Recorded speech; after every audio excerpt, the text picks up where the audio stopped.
Iko hivi, kwenye maisha kama haya tunayoishi sisi, usimkatie mtu tamaa ambayo bado anaishi.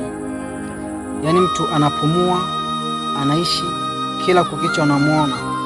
Haijalishi anaishi katika mazingira gani au katika maisha gani.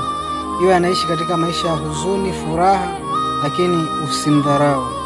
Kwa sababu huyo mtu unayemdharau, unayetaka kumdharau au unayemdharau, huwezi jua kusudi la Mungu juu yake.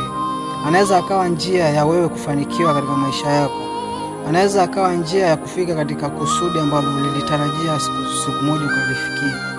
So kila mtu ambaye utakuwa unamuona, mheshimu, mpe nafasi yake, mpe heshima yake, ili kusudi la Mungu liende kutimia.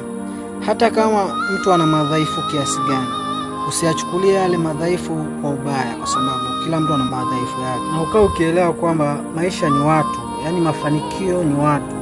Sasa usipotengeneza watu kwenye maisha yako, maana yake ni kwamba unakwepana na mafanikio ya kila mtu. Aliyefanikiwa, kuna mtu ambaye alikuwa nyuma yake.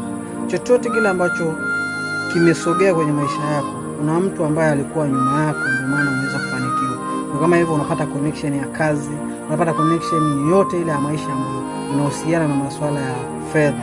Yani ni watu pia. So ishi na watu vizuri, ishi na watu kwa upendo, ishi na watu kwa amani, ili uweze kufika katika lengo na kusudi ambalo umelitarajia kwenye maisha yako. Acha kuhifadhi chuki moyoni kwa ajili ya watu. Yani muombe Mungu ili aweze kukupa moyo ambao unaweza kuvumilia kila aina ya mtu ambao atakuja mbele yako, kwa sababu watu wanakuja tofauti tofauti, wenye tabia nzuri na wenye tabia mbaya, na wote inabidi uishi nao na ujue namna ya kuishi nao vizuri. So ishi na watu vizuri, vyovyote vile. Hujui nani atakwenda kukuhamisha pale ambapo umeanguka. So yangu ni hayo.